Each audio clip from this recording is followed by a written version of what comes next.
I'm just going to wait a minute or two because people are still joining until I welcome you. What about, the counter says 81.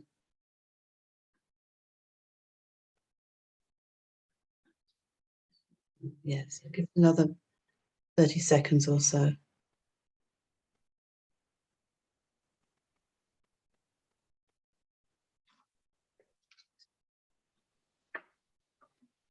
I don't like sitting here just sort of looking slightly dozy, waiting for something to happen.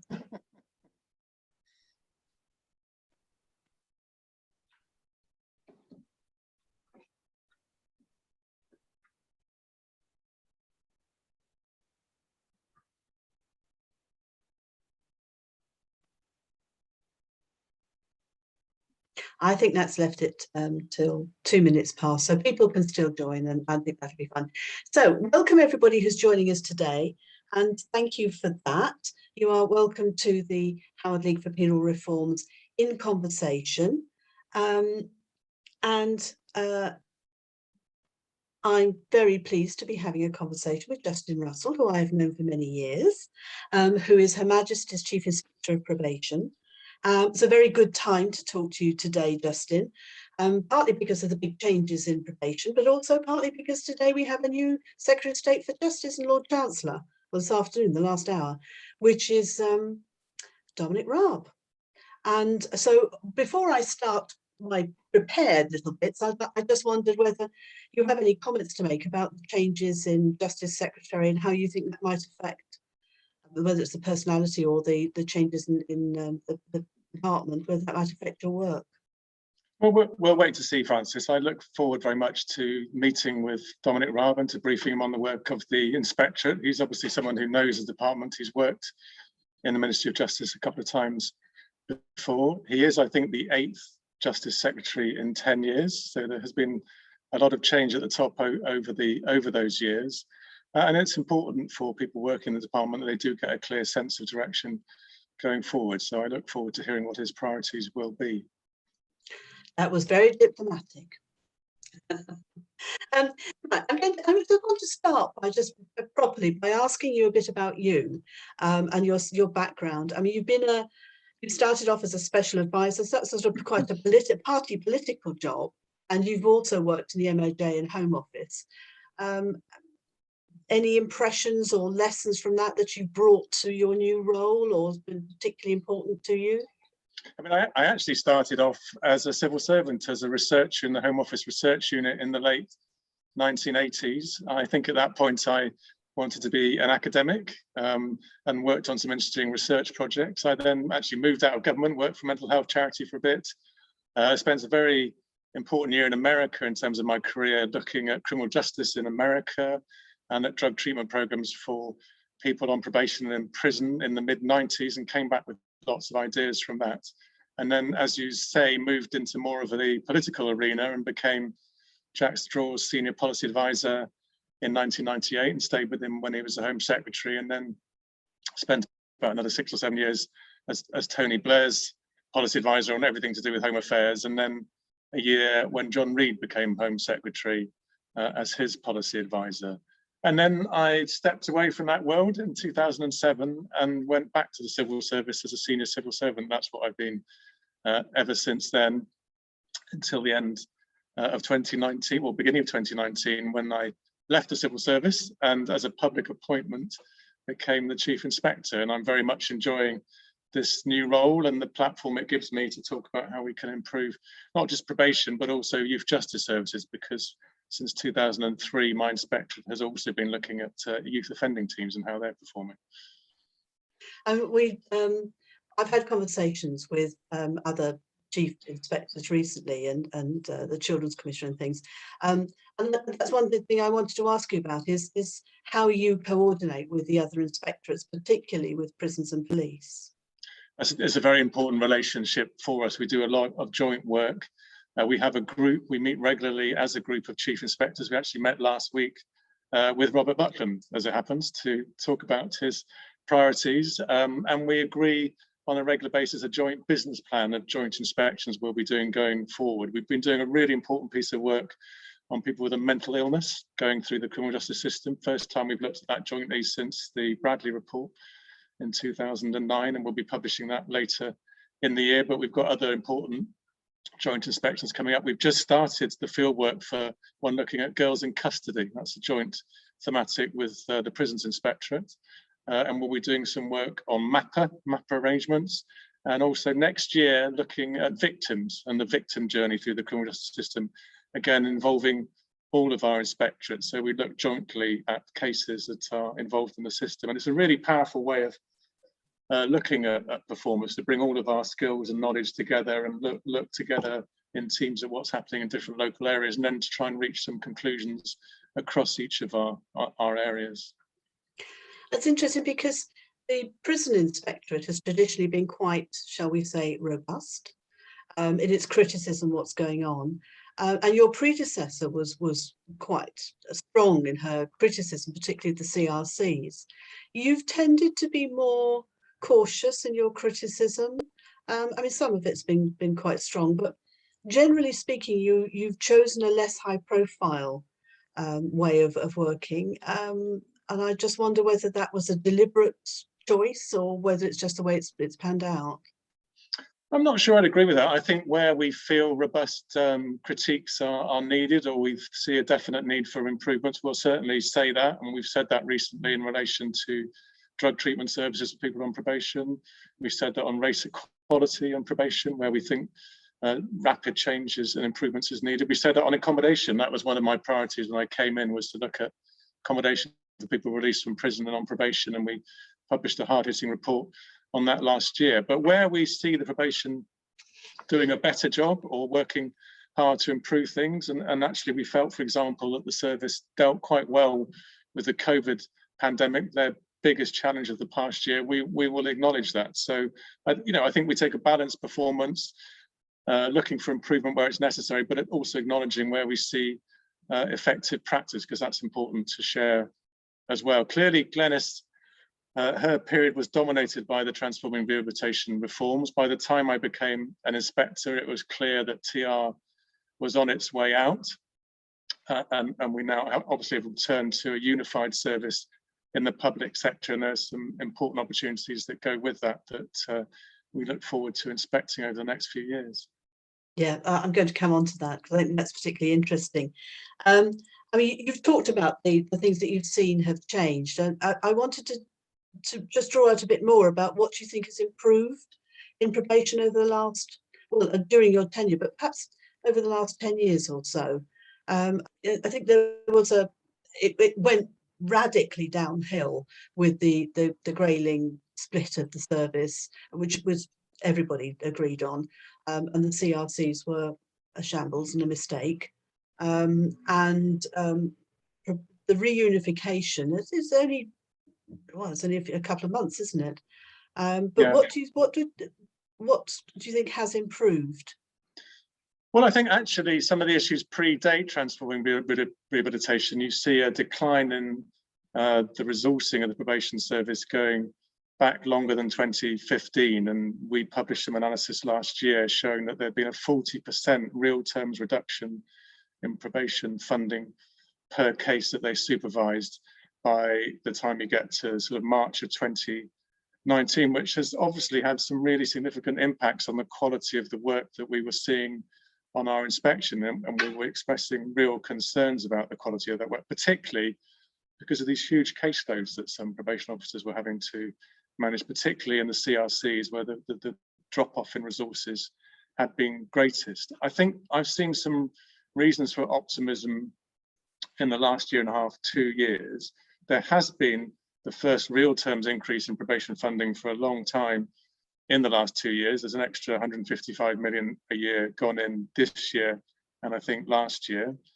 I think unification is important and provides great opportunities. Certainly we're finding that it's been widely welcomed by the staff. They're looking forward to coming back together again. And actually, to be fair to the CRCs, we were starting to see some improvements in their performance as well in our second round of inspections. So that, at least in some of the services, some of the providers, they were starting to do a slightly better job, but we were seeing a big gap opening up between the slightly better performers and the ones where performance was still deeply unsatisfactory. And that two-tier provision was really starting to become evident. So to some extent, I think it became inevitable that the reforms we've seen this year had to happen.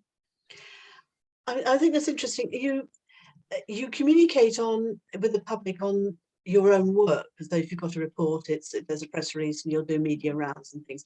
I just wonder whether there's sort of an ongoing responsibility to talk about what probation does well, and how it can fulfil a better public role than, for example, short prison sentences, and it can have better outcomes than a lot of other more punitive interventions.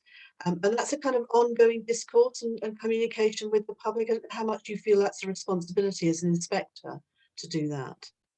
I do try and speak reasonably regularly on the wider issues of the purpose and function of probation. I have lectured on that this year, and it's a very interesting history, probation service. It comes from a very different place from prisons and the police. It comes from charitable endeavours and philanthropy in the Victorian era, and that original ambition to advise, befriend and assist people coming through the courts, I think is still a powerful drive of the probation service. Those basic welfare needs that people on probation often have are still very important, and became even more important during the pandemic. And I've sort of welcomed the fact that actually I see the probation service pivoting back a bit towards that welfare provision, more focus on accommodation, getting people into accommodation after prison, more money for drug abuse treatment, though far more is still needed. And Dame Carol Black was making the same point recently. A big focus on getting people into employment as well. And that's very welcome. And we need to measure the impact those things are having. So again, I welcome the fact that they will now be publishing data on those sorts of outcomes. And that's something we're going to build into our inspections in the future. We're going to look at the progress that people on probation make against some of those key outcomes, like employment or housing or drug use or relationships. That's interesting. Of course, the Howard League back in the early part of the 20th century was one of the protagonists which helped to support and initiate probation, and we're very proud of that, and of the welfare part of that rather than the punitive element of probation. So yeah, we should always remember our history. Absolutely, yeah. Don't repeat mistakes of the past. You talked about resettlement, and I did, when we had a sort of pre-discussion, I did warn you I was going to lobby you on something. So this is the lobbying bit.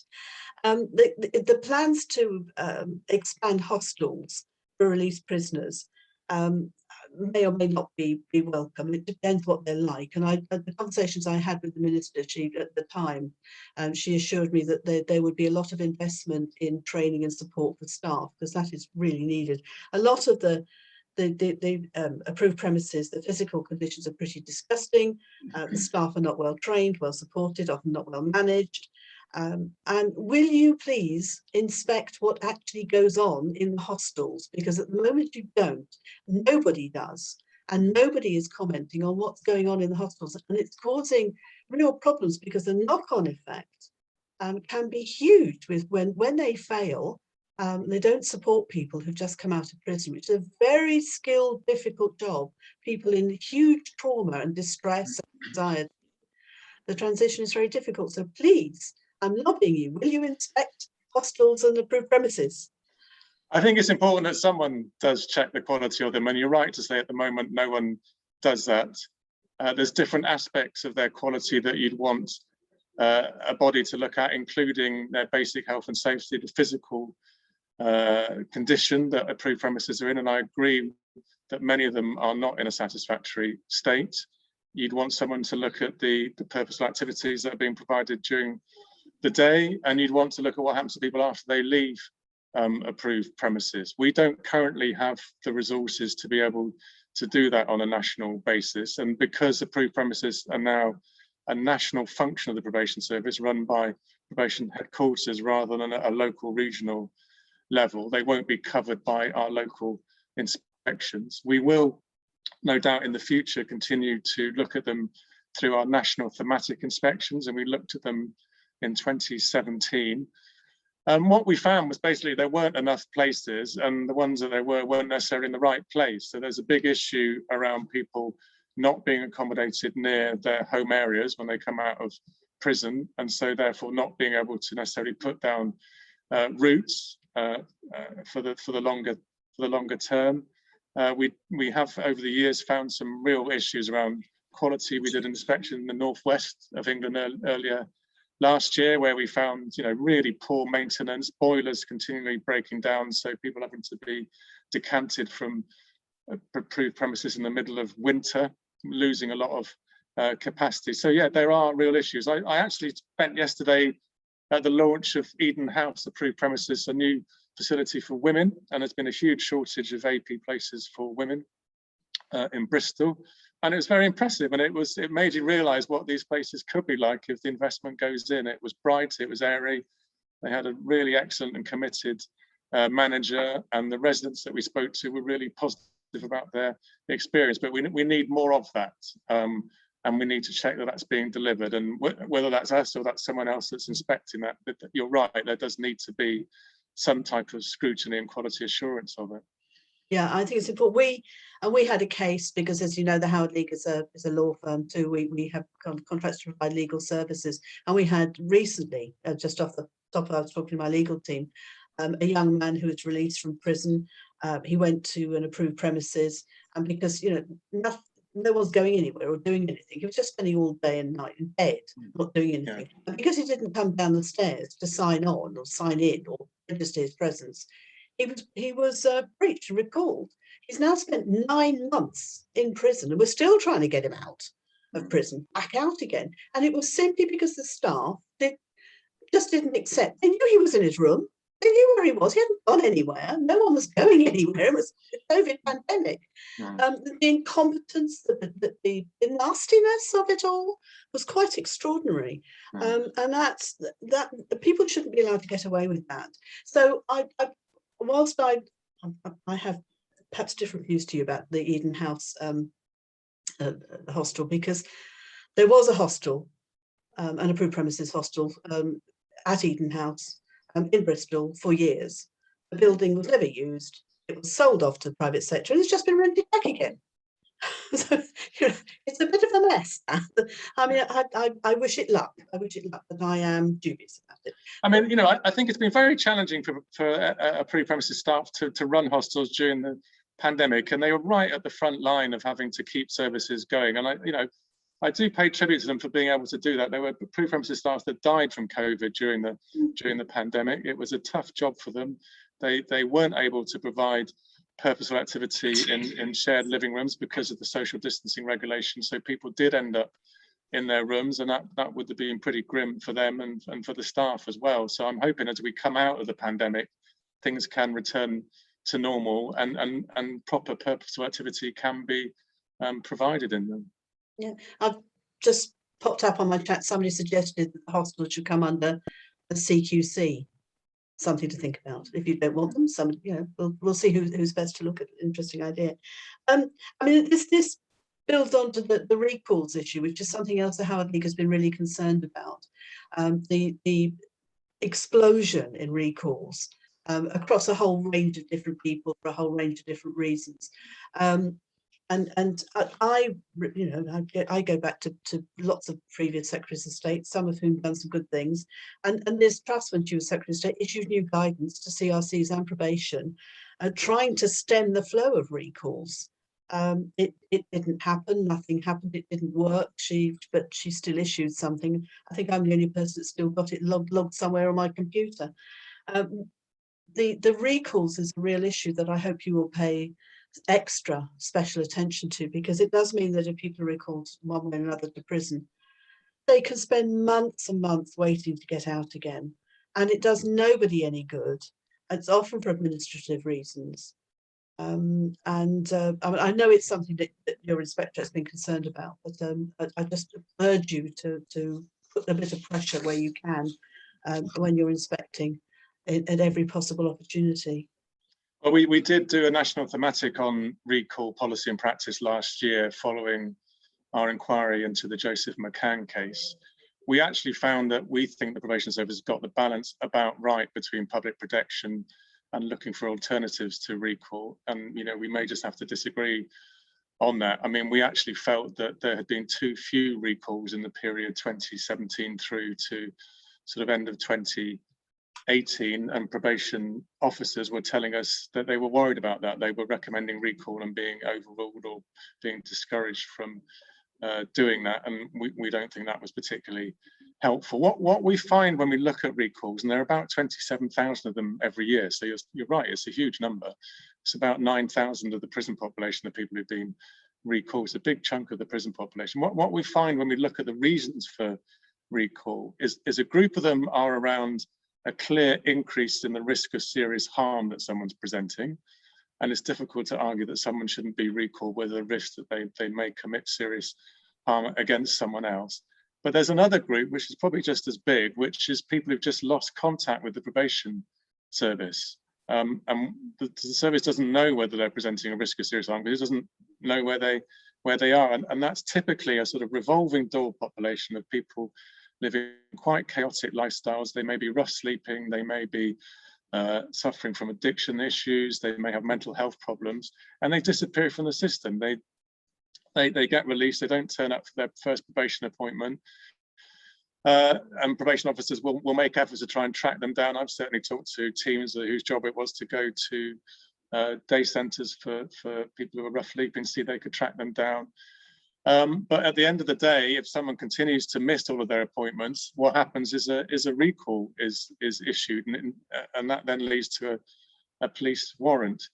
I think the solution to that relates back to what we were saying about accommodation, to be honest with you. I think if you had a clearer way of supporting people after release from prison, where you did actually know where they were, and they were there for the first few months after release, that would really help to reduce that loss of contact that you're having with that particularly chaotic cohort. When we did our accommodation thematic, we found that the recall rate for people released from prison that didn't have stable accommodation was twice as high as it was for people released into proper accommodation. So that shows you the impact that that gap can have on people. Yeah, I think I agree with you on that. And obviously, I'm concerned about the high levels of recall. I think many inappropriate recalls, but the solution is not to put people who are chaotic and homeless and annoying in prison, either under sentence or under recall. But the solution is to help sort them out and make them safe and happy, with a decent home, somewhere to live. So I think we agree on the solution. Yeah. I wanted to move on slightly. So the inspector has been really good and forward-thinking on the issue of maturity of young adults. And again, that's something that Howard Leeds were very concerned about, because our legal team represents a lot of young adults, and we deal with a lot of young adults in prison and coming out of prison. But there are still too many teenage and young adults being placed post-custody in hostels, again with nowhere to live and things not being sorted out for them.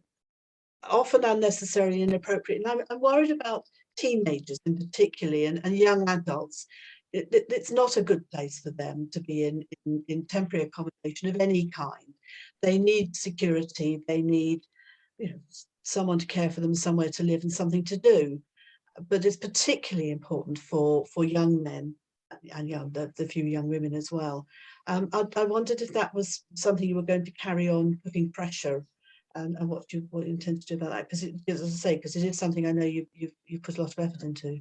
No, absolutely, it's a big concern for me. It's one of the most powerful reports we published since I joined the inspectorate. We looked at resettlement of children coming out of custody, followed a sample of children out of custody and into the community, and it was pretty shocking what we found. A real, particularly for looked after children, a real failure to properly support them after release, and as a result, far too many of them were ending up back in custody. I think about 30 out of the 50 cases that we looked at had either been in care or were currently in care. For the ones who were in care, I don't think any of them returned to the residence they were in before they went into prison. None of them had been sorted out with education after they were released. So it was pretty shocking what we found, and we made a recommendation that there needs to be a proper strategy for post-release settlement of these children, led by Department for Education, because ultimately they do own the policy responsibility for this area. I haven't seen much sign yet that that's been acted on, but we'll certainly keep lobbying the department on it. And I was raising it with Josh McAllister, who's leading the independent review of children's social care, last week when we met to brief him on this issue. But you're right, and one of the things we've done as an inspectorate is we've now built a new standard and a new inspection standard around the quality of resettlement support that yachts are able to negotiate into all of our local inspections. So there'll now be a rating of that for every youth offending team that we visit, starting from July of this year. Yeah, that's it. I mean, of course, the really good news, and there isn't often good news in the criminal justice system, but the good news is that there are so few children now in custody. But there are still, thousands of young adults, mostly young men, some young women, 18 to 25, 26 or so, some 10,000 or so, I think. And they often they fall between the cracks of things, and they don't get the support, and they're treated as adults, and yet we know that you're not fully adult until you're well. I mean, I think there's a huge cliff edge between the support and supervision a child will get in a youth offending service, where you have case managers who may only have 7 or 8 cases and can work really intensively with them. The best yachts will have embedded CAMS workers, they'll have speech and language support, they'll have people trying to get children back into school or into FE colleges. And you then, as soon as they hit 18, they're then sort of chucked over the wall to adult probation services, where their probation officer may have a caseload of 50 or 60. They don't have the same range of embedded services, and it's a real shock, and it's not surprising the outcomes are not great. So I've certainly argued that it would be positive if youth offending teams could hold on to people for longer, past their 18th birthday, into their late teens or even their early 20s, depending on what resources are available. I certainly think it'd be positive for probation to start to have more specialist teams working with young people. Interesting visit to Bristol probation officers yesterday, but they have exactly that. They have a team that works specifically with 18 to 25-year-olds, and they work with them in a different way. They work very closely with the yachts. They go out and do a lot more home visits. They focus on doing activities jointly. They have a different style of room that they meet people with, and they work closely with organisations dealing with that age group in Bristol. That was an encouraging thing to see, I think. Well, interesting. I always like to hear about good practice. So that's encouraging, and good stuff does happen in Bristol. Yeah. My hometown. Is it? Yeah. Is that where you're from? Oh, I'm a Londoner. You can tell by my funny accent.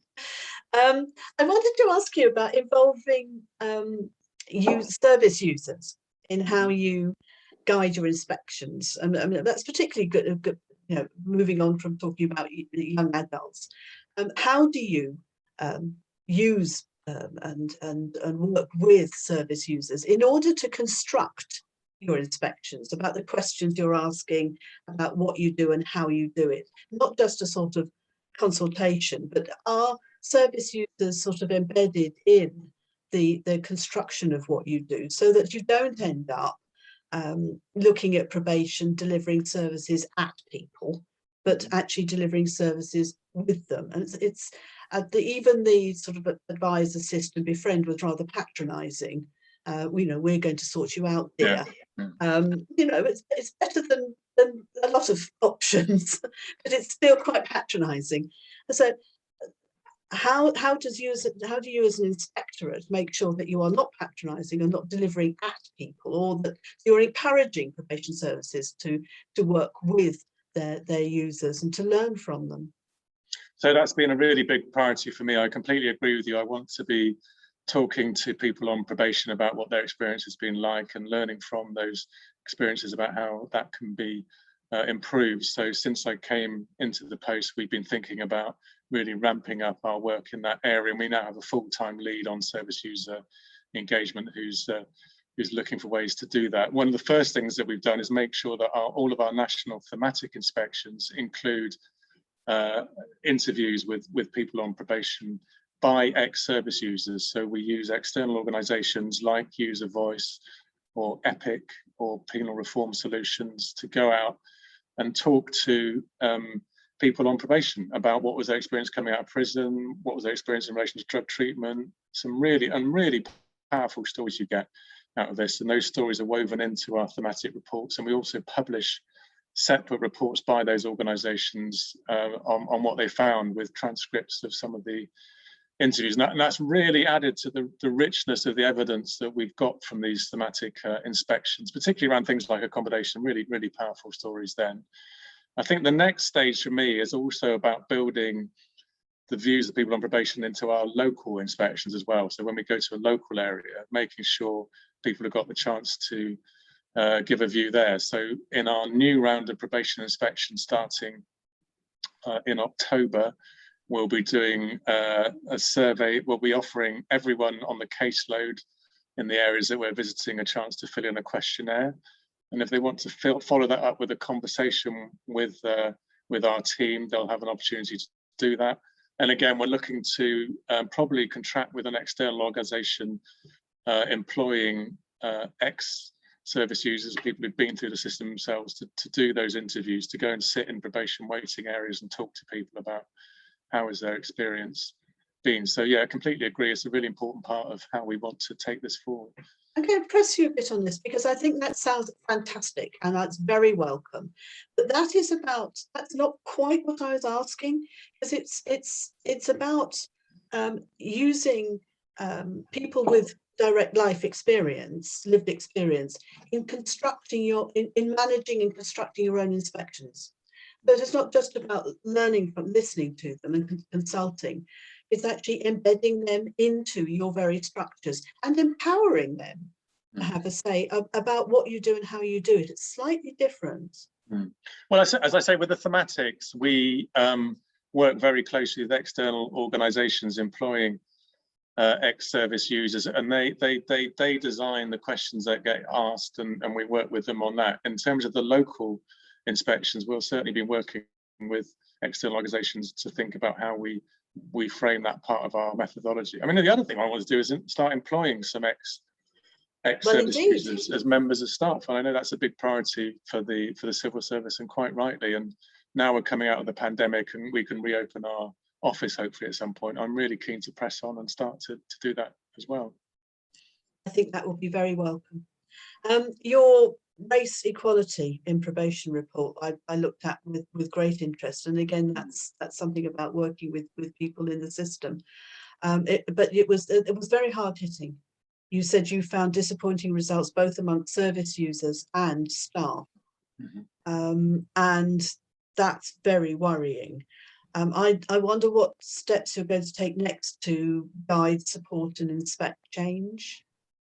Well, unusually, we have said that we will go back in 2 years and re-inspect on this topic. We don't normally give that commitment, but we will. So we'll be going back in the autumn of 2022 to see what improvement there has been. And I've said in that report, we expect to see rapid improvement because it's needed. As you're saying, we looked at both the views of people on probation and the quality of services and support they were getting, but we also interviewed a very large number of ethnic minority staff about their experiences, and there were concerns in both areas. So in terms of people on probation, we've seen a disinvestment in specialist services for that group. The procurement processes tend to work against smaller community-based organisations that might be able to provide those services, and that's been an issue as well.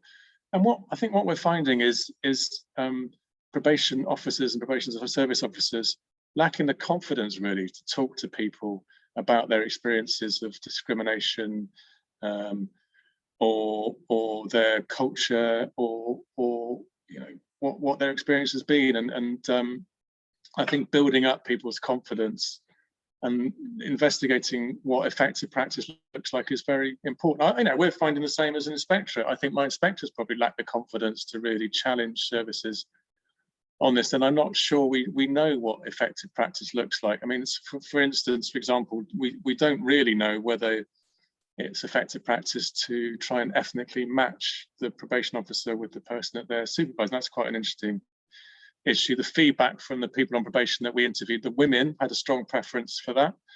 the men not so much. So that was quite an interesting finding. Another difference between men and women. Yeah, that's. I'm glad that you're going back again, and I think it's terribly important. And I was quite shocked by some of the findings. Well, I think the service were as well, and disappointed, Yeah. and you know, they seem, I hope, genuinely committed to doing something about it, and we'll see what happens in the next year or so. Well, that's a good step forward, recognising it and trying to do something about it. Good.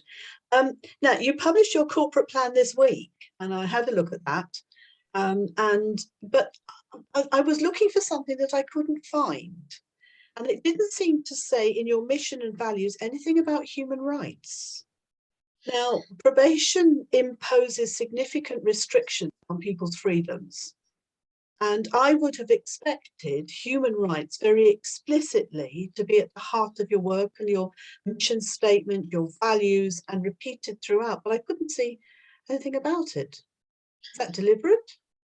No, but I think it's implicit in the conversation we've just been having about the importance of listening to people on probation about the service that they are getting. We do need to make sure that people's dignity and rights are respected in the process of supervision.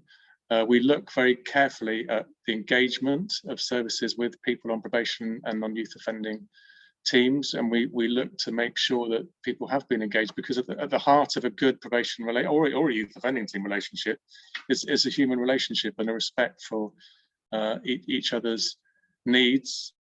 And recognition of those rights. So it's a fair challenge, but I would say that actually our values do pay strong attention to people's need for engagement and recognition.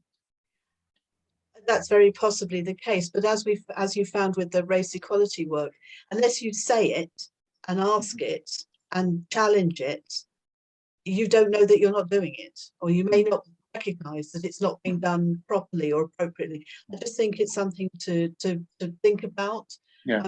As a human rights inspector, particularly at a time in the future when our human rights structure and values as a nation is going to be challenged by our new Secretary of State, whose mission it is to get rid of them.